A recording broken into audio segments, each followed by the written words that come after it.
உன் தேவனாய் இருக்கிற கர்த்தராகிய நான் உன் வலது கையை பிடித்து பயப்படாதே, நான் உனக்கு துணை நிற்கிறேன் என்று சொல்லுகிறேன். ஏசாயா 41:13.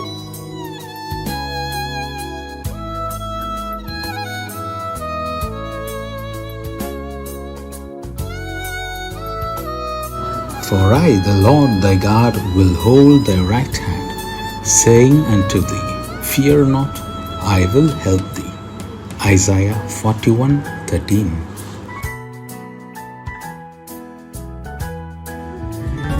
ஆண்டவரும் இரட்சகருமாகிய இயேசு கிறிஸ்துவின் நாமத்தினாலே யூடியூப் சேனல் மூலமாக செய்தியை கேட்டுக்கொண்டிருக்கிற தேவ பிள்ளைகள் யாவருக்கும் God Goes East மினிஸ்ட்ரி சார்பாக அன்பின் வாழ்த்துதலை தெரிவித்துக் கொள்கிறேன். இந்த 6வது மாதமாகிய ஜூன் மாதத்திலே கர்த்தருடைய கிருபையும் இரக்கமும் சமாதானமும் உங்களோடும் உங்கள் குடும்பங்களோடும் தங்கியிருப்பதாக. தேவனுடைய சமாதானம் உங்களுடைய இல்லங்களிலே, உங்களுடைய தனிப்பட்ட வாழ்க்கையிலே காணப்பட வேண்டும் என்று வாழ்த்தி ஆசீர்வதிக்கிறேன். உங்களுக்காகவும் உங்கள் குடும்பங்களுக்காகவும் தினந்தோறும் ஜெபித்து வருகிறோம். தேவனாகிய கர்த்தர் இந்த மாதத்திலே நம் கண்ணீருக்கெல்லாம் ஒரு பதிலை தர உண்மையுள்ளவராயிருக்கிறார் என்பதை நான் விசுவாசிக்கிறேன். நீங்களும் அதை விசுவாசித்து தேவனுடைய நாமத்தை மகிமைப்படுத்தி உங்களை ஒப்புக்கொடுங்கள். கர்த்தருடைய வார்த்தையை விசுவாசிக்கிறவர்களுக்கு தேவனுடைய வார்த்தையினால் உண்டான சமாதானமும் மகிமையும் இரக்கமும் நிச்சயம் கிடைக்கும் என்பதில் சந்தேகமில்லை. இந்த மாதத்தில் கர்த்தருடைய வார்த்தை உங்கள் வாழ்க்கையில் கிரியை செய்யும்படியாக நீங்கள் உங்களை தேவனுக்கு முன்பாக ஒப்புக்கொடுங்கள். தேவனாகிய கர்த்தர் உங்களையும் உங்கள் குடும்பங்களையும் ஆசீர்வதிப்பாராக. ஆமென்.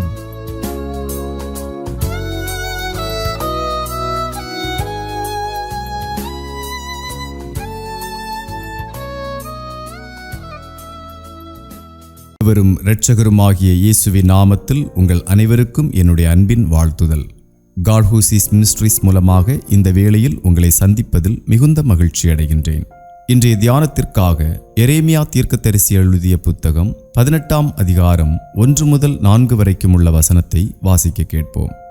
கர்த்தரால் எரேமியாவுக்கு உண்டான வசனம்: நீ எழுந்து குயவன் வீட்டிற்கு போ, அங்கே என் வார்த்தைகளை உனக்கு தெரிவிப்பேன் என்றார். அப்படியே நான் குயவன் வீட்டிற்கு போனேன். இதோ அவன் திரிகையினாலே வனைந்து கொண்டிருந்தான். குயவன் வனைந்து கொண்டிருந்த மண்பாண்டம் அவன் கையிலே கெட்டுப்போயிற்று. அப்பொழுது அதை திருத்தமாய் செய்யும்படிக்கு தன் பார்வைக்கு சரியாய் கண்டபடி குயவன் அதை திரும்ப வேறே பாண்டமாக வனைந்தான். சாம்பலிலிருந்து சிங்காசனத்திற்கு என்ற தலைப்பில் உங்கள் அனைவருக்கும் ஆண்டவருடைய வார்த்தையை இந்த வேளையில் பகிர்ந்து கொள்ள விரும்புகிறேன். ஒருவன் தன்னை தேவனுடைய சித்தத்திற்கு ஒப்பு கொடுக்கும்போது தேவன் அவனை அலங்காரமான கிரீடமாக உருவாக்குவார். களிமண்ணாயிருந்தாலும் தேவனுடைய கரத்திலிருந்தால் அலங்காரம்தான். ஒரு களிமண் ஒரு அழகான மண்பாண்டமாக உருவாக்கப்படுவதற்கு சில செயல் திட்டங்கள் எப்படி வைக்கப்பட்டிருக்கிறதோ அதே போல ஒரு தேவ பிள்ளையும் தங்களுடைய தாழ்வின் நிலையிலிருந்து, கெட்டுப்போன அனுபவத்திலிருந்து ஒரு உயர்வான தேவன் விரும்புகிற உன்னத நிலையை அடைவதற்கு சில செயல்முறைகளை ஆண்டவர் வைத்திருக்கிறார். முதலாவது, தேவனுடைய சர்வ அதிகாரத்தையும் அவருடைய சிருஷ்டிப்பு திறனையும் முழுமையாக அறிந்து கொள்ள வேண்டும். களிமண் மீது ஒரு குயவனுக்கு எப்படி முழு அதிகாரம் இருக்கிறதோ அதே போல நம்மீது தேவனுக்கு முழு உரிமையும் உண்டு என்பதை நாம் அறிந்து கொள்ள வேண்டும். களிமண்ணை ஒரு பாண்டமாக வணிவதில் குயவனுக்கு நிகர் குயவன்தான். நம்மை சிறந்த பாத்திரங்களாக வடிவமைப்பதில் தேவனுக்கு நிகர் தேவன்தான். இந்த சத்தியத்தை உணர்ந்து கொண்டுதான் தேவப்பிள்ளைகள் இந்த ப்ராசஸில் தங்களை உட்படுத்தி கொள்ள வேண்டும். ஆண்டவருடைய கரத்தில் இருக்கிற எந்த ஒரு நபரும் கெட்டுப்போவதில்லை என்ற சத்தியத்தையும் இங்கே நான் பதிவு செய்ய விரும்புகிறேன். இரண்டாவது, ஒரு மனிதன் தான் ஒரு பலவீனன் என்றும் தான் ஒரு குறைபாடுள்ளவன் என்பதையும் ஒத்துக்கொள்ள வேண்டும். மனிதன் பாவத்தினால் சிதைந்து அக்கிரமத்தினால் வீழ்ந்து ஆண்டவருக்கு முன்பாக ஒன்றுமில்லாதவனாய் மாறி நிற்கிறான். ஆகிலும் இந்த களிமண்ணின் தன்மையை உணர்ந்து செயல்படுகிற குயவனைப் போல நம்முடைய தன்மை இன்னதென்று அறிந்து நம்மையும் ஒரு அழகான பாத்திரமாக உருவாக்குவதற்கு தேவன் சித்தமுள்ளவராய் இருக்கிறார். மனித வாழ்க்கை குறித்து சொல்ல வேண்டுமானால் அது ஒருவராலும் விரும்பத்தகாத, அருவருக்கத்தக்க வகையில் மிகவும் மோசமான நிலையில் மாறியுள்ளது. அப்படிப்பட்ட இந்த மனிதனையும் உருவாக்கி உயர்த்த ஆண்டவரால் முடியும் என்பதுதான் இங்கே சத்தியம். மூன்றாவது பார்க்கும் பொழுது தெய்வீக மீட்பையும் மறுரூபமாக்கத்தையும் ஒரு தேவப்பிள்ளை ஏற்றுக்கொள்ள வேண்டும். குயவனுடைய கையில் இருக்கும் போதே களிமண் கெட்டுப்போயிற்று. கெட்டுப்போன களிமண்ணை குயவன் தூக்கி எறியாமல் வேறே பாண்டமாக வனைய தீர்மானித்தார். கெட்டுப்போன வாழ்க்கையுடைய, ஆண்டவருக்கு பிரியமில்லாமல் காணப்படுகிற ஜனங்களுடைய வாழ்க்கையை ஆண்டவர் அப்படியே விட்டுவிட வேண்டும் என்று விரும்பவில்லை. அது சீர்குலைந்து போகட்டும் என்று தள்ளிவிடவும் அவர் விரும்பவில்லை. கெட்டுப்போன நமக்கு அவர் வேறு ஒரு வடிவத்தை கொடுக்க தீர்மானித்திருக்கிறார். தேவனுக்கு முன்பாக பெருமை உள்ளவர்களாய், அகந்தை உள்ளவர்களாய், கர்த்தருக்கு பிரியமில்லாத செயல்களை செய்து தேவனை கோபமூட்டி ஆண்டவருக்கு விரோதமான பாவ செயல்களில் ஈடுபட்டு நம்மை நாமே கெடுத்து கொண்டிருந்தோம். அப்படிப்பட்ட நம்மை ஆண்டவர் பயன்படும் விதமான வேறே பாண்டமாக வனைவதற்கு சித்தம் கொண்டு நமக்கு வேறு ஒரு வடிவத்தை கொடுக்க விரும்புகிறார். இந்த இடத்தில் தேவஜனங்கள் புரிந்து கொள்ள வேண்டிய ஒரு விஷயம் என்னவென்றால், ஆண்டவருடைய சித்தத்திற்கு நம்மை ஒப்பு கொடுக்க வேண்டும். கர்த்தருடைய சித்தத்திற்கு ஒரு தேவப்பிள்ளை தன்னை ஒப்பு கொடுக்கவில்லை என்றால் வேறே பாண்டமாக வனைவது முடியாத காரியம். மாற்றம் வேண்டுமானால் உண்டாக்கினவரின் கையில் அடங்கியிருக்க வேண்டும். தேவனுடைய கையில் அடங்கியிருக்கவில்லை என்றால் ஒருபோது நமக்கு மாற்றம் உண்டாகாது. குயவனின் கையில் களிமண் அடங்கியிருந்தபடியினால்தான் குயவன் தான் விரும்பினபடி அந்த களிமண்ணை வேறே பாண்டமாக வனைய முடிந்தது. இதே போலத்தான் கெட்டுப்போயிருக்கிற நம்முடைய வாழ்க்கையை தேவன் சீர்படுத்த வேண்டுமானால், நம்மில் ஒரு பெரிய மாற்றத்தை உண்டாக்க வேண்டுமென்றால், அல்லது தாழ்ந்திருக்கிற நம்முடைய வாழ்க்கையை உயர்வில் கொண்டு வர வேண்டுமென்றால் உண்டாக்கினவரின் கையில் நாம் அடங்கியிருக்க வேண்டும். அடுத்ததாக, ஒவ்வொருவர் மேலும் தேவனுக்கு தனித்துவமான திட்டம் உண்டு என்பதை நாம் உணர்ந்து கொள்ள வேண்டும்.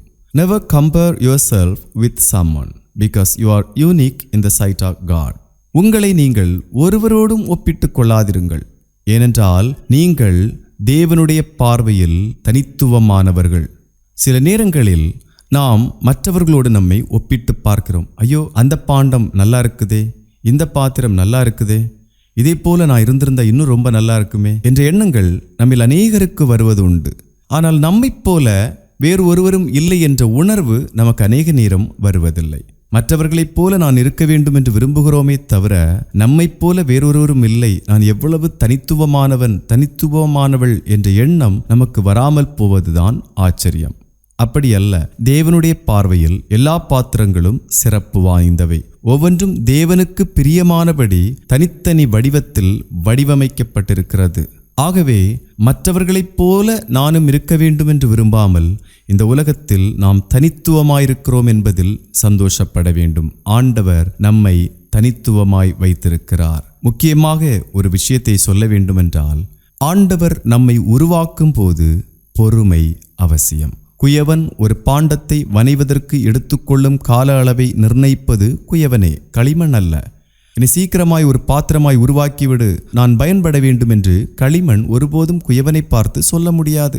இதை போலத்தான் தேவனிடத்தில் நாமும் என்னை சீக்கிரம் உருவாக்கும், என்னை சீக்கிரம் ஆசீர்வதியும், எனக்கு சீக்கிரம் இதை தாரும், எனக்கு சீக்கிரம் அதை தாரும் என்று சொல்லி ஆண்டவரை துரிதப்படுத்துவதற்கு நமக்கு அதிகாரம் இல்லை. ஏற்ற காலம் வரும்போது தேவன் உங்களை உயர்த்துவார். அதுவரைக்கும் கர்த்தருடைய கரத்தில் அடங்கியிருப்பதே சிறப்பு. நம்மை சிறந்த பாத்திரங்களாக உருவாக்கும் வரை தேவன் ஓய்ந்திருப்பதில்லை என்பது உங்களுக்கு தெரியுமா? நம்மை ஒரு பாத்திரமாக ஆண்டவர் உருவாக்க ஆரம்பித்து விட்டால் நம்மை ஒரு சிறந்த பாத்திரமாக உருவாக்கும் வரை ஆண்டவர் ஓய்வெடுப்பதில்லை. சிருஷ்டிப்பின் நாட்களில் முழு உலகத்தையும் படைத்து முடித்த பின்பே, அதை அழகுபடுத்தின பின்பே ஆண்டவர் ஓய்ந்திருந்தார் என்று வேதத்தில் நாம் பார்க்கிறோம். தேவன் ஒரு வேலையை செய்ய ஆரம்பித்து விட்டால் அந்த வேலை முடிகிற வரைக்கும் அவர் ஓய்ந்திருப்பது இல்லை. நம்முடைய வாழ்க்கையிலும் இது உண்மையாயிருக்கிறது. நம்மை அவர் ஒரு அழகான பயன்படுகிற, தேசத்திற்கு முன்பாக மேன்மையாக காணப்படுகிற ஒரு அற்புதமான பாத்திரமாக உருவாக்க தொடங்கும்போது அதை உருவாக்கி முடிகிற வரைக்கும் ஆண்டவர் ஓய்ந்திருப்பதில்லை என்பதுதான் உண்மை. மற்றவர்களால் இழிவாக பார்க்கப்படுகிறீர்களா? அற்பமாய் எண்ணப்படுகிறீர்களா? உங்கள் வாழ்க்கை தேவனுக்கு முன்பாக சிதைந்திருக்கிறதா? ஒன்றும் கவலை வேண்டாம். இன்றைக்கு கர்த்தருக்கு உங்களை ஒப்புக்கொடுங்கள். ஆண்டவருடைய கரத்தில் அடங்கியிருங்கள். ஆண்டவர் உங்களை சிறந்த ஒரு பாத்திரமாக உருவாக்க விரும்புகிறார். ஆண்டவருடைய விருப்பத்தின்படியான ஒரு பாத்திரமாக உருவாக்க விரும்புகிறார். இதுவரைக்கும் நான் பயன்படவில்லை, யாருக்கும் பிரயோஜனம் இல்லை, எல்லாரும் என்னை லாயக்கற்றவன் என்று சொல்லுகிறார்கள், ஒன்றுக்கும் உதவாதவன் என்று சொல்லுகிறார்கள், எவ்வளவோ முயற்சி செய்து பார்த்து விட்டேன், என்னால் ஒன்றும் முடியவில்லை, நான் என்ன செய்வேன் என்ற எண்ணத்தோடு நீங்கள் ஒருவேளை இருக்கிறீர்களா? கர்த்தருடைய கரத்தில் உங்களை ஒப்புக்கொடுங்கள். ஆண்டவருடைய சித்தத்திற்கு உங்களை அர்ப்பணியுங்கள். நிச்சயமாகவே இன்றைக்கு சாம்பலில் இருக்கிற நீங்கள் ஒரு நாள் சிங்காசனத்திற்கு உயர்த்தப்படுவீர்கள். ஏற்ற காலத்தில் தேவன் உங்களை உயர்த்தும்படிக்கு அவருடைய பலத்த கைக்குள் அடங்கியிருங்கள். ஜெபம் செய்வோம். எங்கள் மீது அன்பு பாராட்டி எங்கள் குறைகளை ஒரு பொருட்டாய் எண்ணாமல் எங்களை அற்புதமான கருவிகளாய் உருவாக்க விரும்பும் எங்கள் அன்பின் பரிசுத்த பிதாவே, ஆசீர்வாதமான இந்த நல்ல வார்த்தைகளுக்காக ஸ்தோத்திரம். தங்கள் வாழ்க்கையை இழந்து தங்களால் ஒன்றும் முடியவில்லையே, எல்லாரும் எங்களை லாயக்கற்றவர்கள் என்று சொல்லுகிறார்களே என்ற எண்ணத்தோடு வேதனையோடு காணப்படுகிற உம்முடைய பிள்ளைகள் எல்லாருக்கும் ஆறுதல் கொடுப்பீராக. எங்கள் ஆண்டவர் இருக்கிற வரைக்கும் எங்களுக்கு எந்த கவலையும் இல்லை என்ற உணர்வு அவர்களுக்கு உண்டாகட்டும். உம்முடைய கரத்தில் எங்களை அர்ப்பணிக்கவும், அதனால் உமக்கு சித்தமானபடி நாங்கள் ஒரு சிறந்த உயர்ந்த பாத்திரமாய் உருவாக்கப்படவும் உம்முடைய சித்தத்திற்கு எங்களை நாங்கள் ஒப்புக் கொடுக்கிறோம். எங்களை உமக்கு விருப்பமான பாத்திரங்களாக, உமக்கு பயன்படும் பாத்திரங்களாக உருவாக்கும். சாம்பலில் கிடக்கிற எங்களுடைய வாழ்க்கை சிங்காசனத்திற்கு உயர்த்தப்படட்டும். அது உம்மால் மட்டும்தான் முடியும். ஏற்ற காலத்தில் நாங்கள் உயர்த்தப்படும்படிக்கு உம்முடைய பலத்த கைக்குள் அடங்கியிருக்க இந்த வேளையில் எங்களை நாங்கள் ஒப்பு கொடுக்கிறோம். தொடர்ந்து எங்களை நடத்தும், பெரிய காரியங்களை செய்யும். எல்லா மகிமையும் கனமும் உமக்கே செலுத்துகின்றோம். இயேசுவின் நாமத்தில் ஜெபிக்கிறோம் எங்கள் நல்ல பிதாவே, ஆமேன். கர்த்தர் தாமே உங்களை ஆசீர்வதித்து காப்பாராக.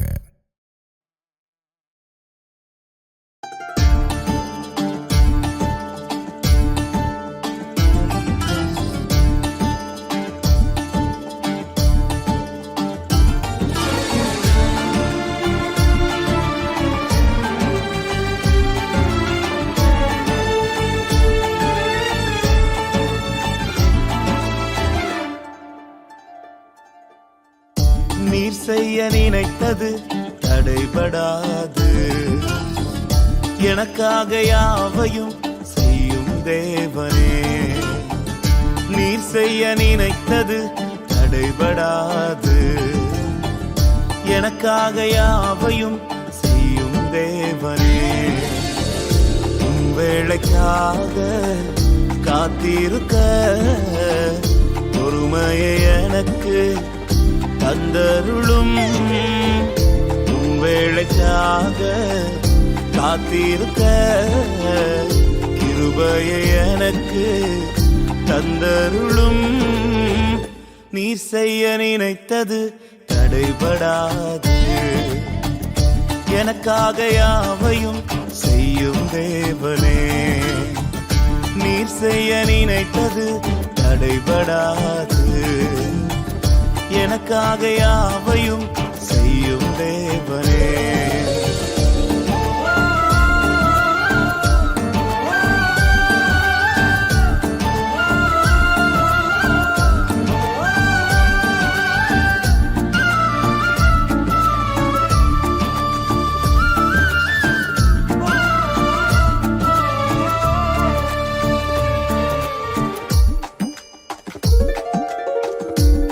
காலங்கள் மாறலாம், மனிதர்கள் மாறலாம், மாறாத தேவன் இருப்பதால் கலக்கமில்லை.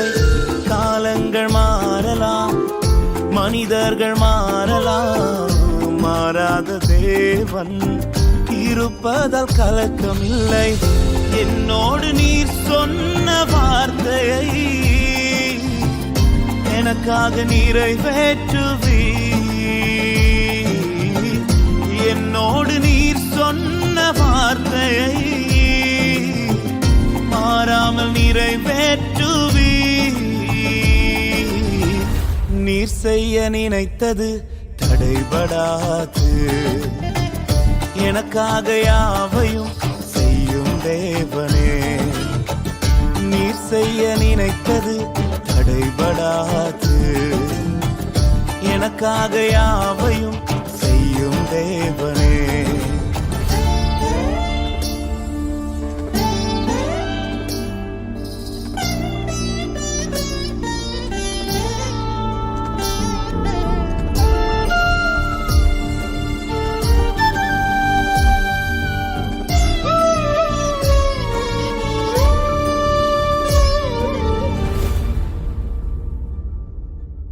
தடை போல சத்துரு வாசலை அடைத்தாலும் தடைகளை உடைக்கும் நீர் என் முன்னாய் நடந்து செல்வீர். தடை போல சத்துரு வாசலை அடைத்தாலும் தடைகளை உடைக்கும் நீர் என் முன்னாய் நடந்து செல்வீர். எனக்காக ஆயத்தம் பண்ணினதை என் கண்ணால் காண செய்வீர். எனக்காக ஆயத்தம் பண்ணினதை என் கண்ணால் காண செய்வீர். நீர் செய்ய நினைத்தது தடைபடாது, எனக்காக யாவையும் செய்யும் தேவனே. நீர் செய்ய நினைத்தது தடைபடாது, எனக்காக யாவையும் செய்யும் தேவனே. வேளைக்காக காத்திருக்க பொறுமையை எனக்கு தந்தருளும். வேளைக்காக காத்திருக்க கிருபையை எனக்கு தந்தருளும். நீ செய்ய நினைத்தது தடைபடாது, எனக்காக யாவையும் செய்யும் தேவனே. நீர் செய்ய நினைத்தது தடைபடாது, எனக்காக யாவையும் செய்யும் தேவனே.